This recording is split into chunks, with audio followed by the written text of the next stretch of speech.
It's so easy to feel sad, to feel lonely, to feel that you're missing out, to feel that there's something wrong with you. It can even bring on depression and anxiety when you believe there is no one for you to spend the holidays with. But the good news is you don't have to feel that way. Keep watching. I'm going to show you exactly how that can be.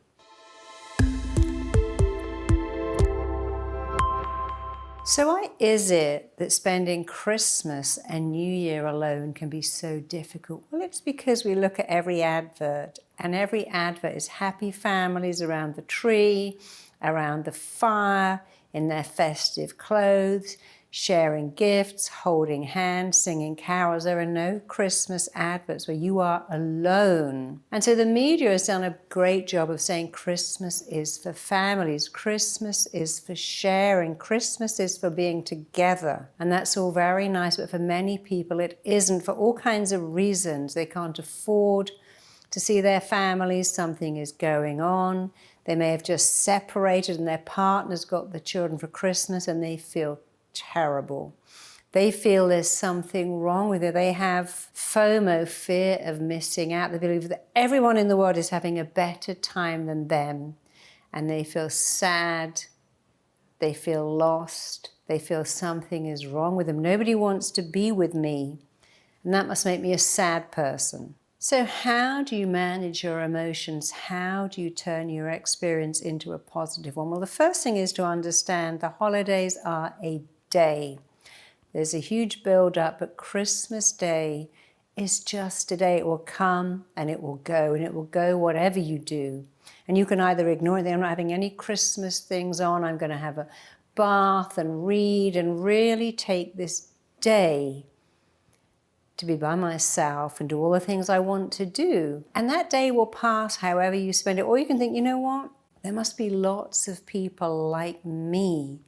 I can go online. I was looking at Nextdoor and I noticed someone said, hey, I've got no one to spend Thanksgiving with. Anyone got anything going on? And people said, oh yes, come and join us. We're alone too. We're a bunch of people on our own. We're having a Friendsgiving instead of a Thanksgiving. And if you can just take a leap of courage and ask, is anyone else going to be alone? Should we do something together? You know, I was a single parent. And what made it so easy was I had so many other single parents. We do alternative things together. We do like Sunday lunches, all the single mums and their kids. And it was so useful having that network. See if you can find a network of people who are also alone, or ask to volunteer. I have a client who's a hairdresser. You know, 1 year, my husband had the children. I was so grieved and I didn't know what to do with myself. And then I realized I could volunteer at a shelter on Christmas Day to wash and cut people's hair. It was one of the best Christmases I've ever had. And now every other year when I don't have my kids, I go back there because the feeling of camaraderie and giving something back is phenomenal. There are lots of places crying out for you. Go and visit an old person who's alone. Go to a caring facility, go to a hospital, do something. One of my friends works at an animal shelter, so I always work on Christmas Day because everyone else wants to be with their families.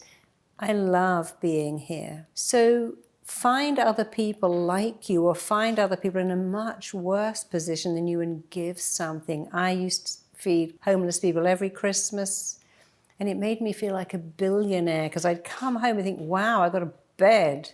I got a house, I've got heating. It made me realize how much I had.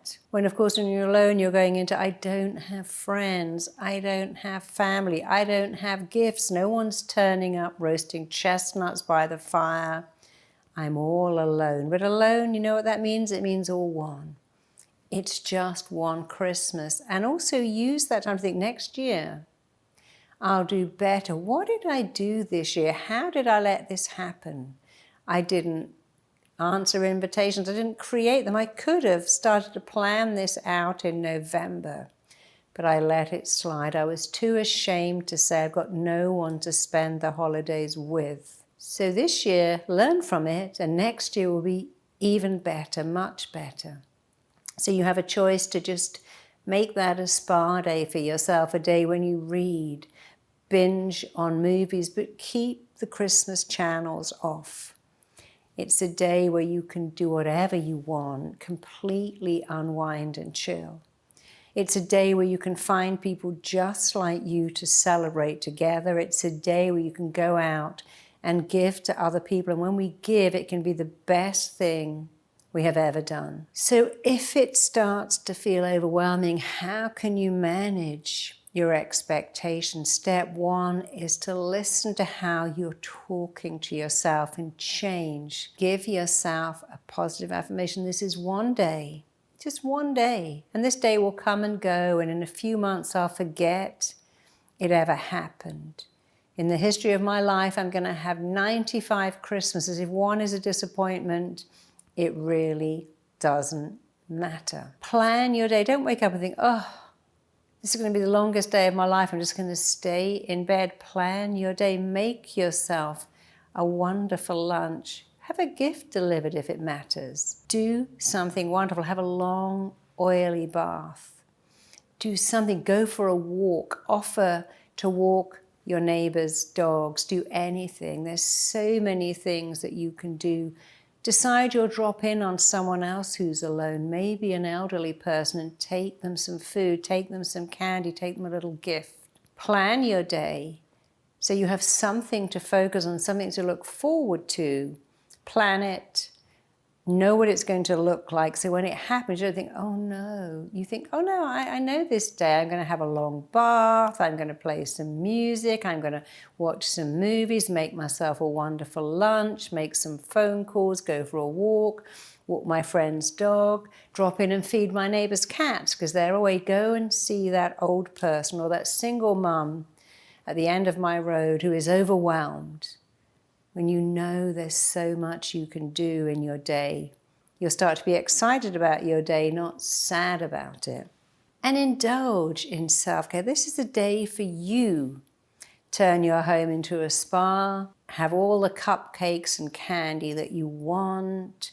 Go onto YouTube and think, wow, I've always wanted a day. Because we all say, I just don't have enough time. You have time to learn something from all those great YouTube tutorials, all the movies you've wanted to watch. So make this a day of self-care. That doesn't mean you can't eat candy, but it's a day of really being nice to yourself.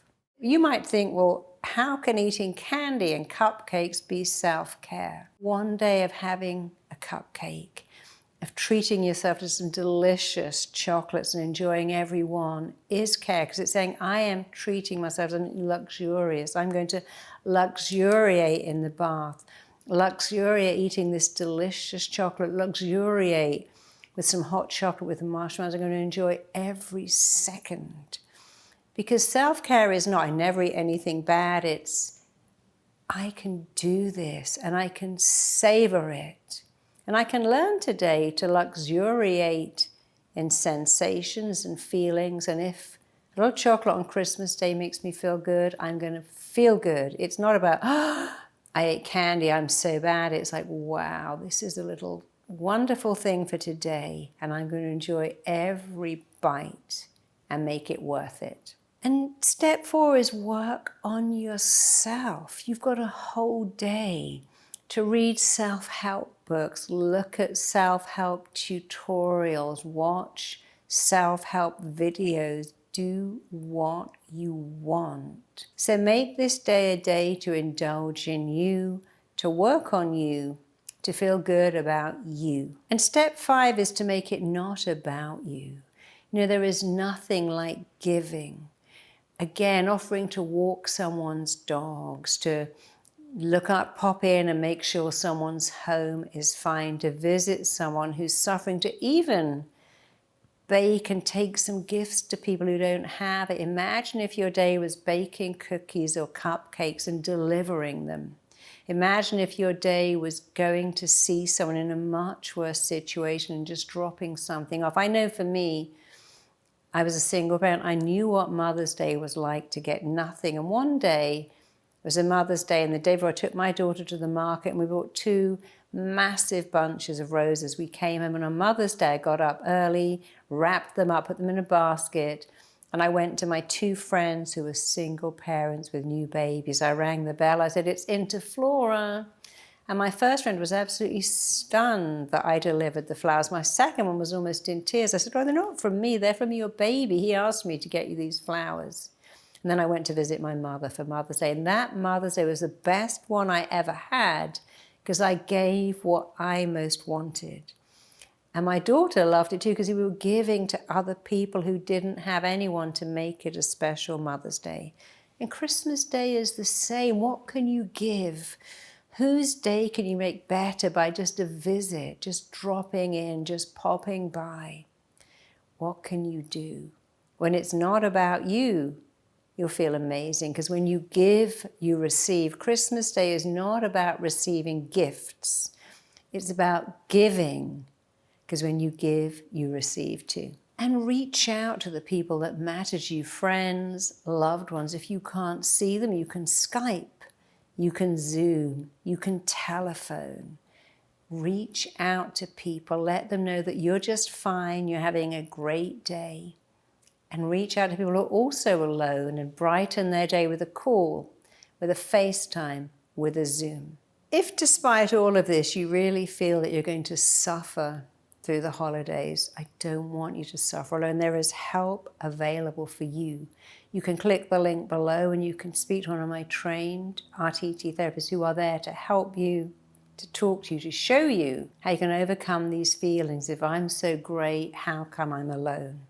Alone means, or one, you can be great and you can be alone. You can be great and actually really like being alone for a little while. But there is help for you at rtt.com. Check out my next video here. If people actually knew this shame that I have, no one would ever love me, no one would ever accept me, no one would ever want to hang out with me, be my friend, they would outcast me. That was the internal conversation, if they knew this shame and insecurity of mine. And so I think that's why I held on to it for 25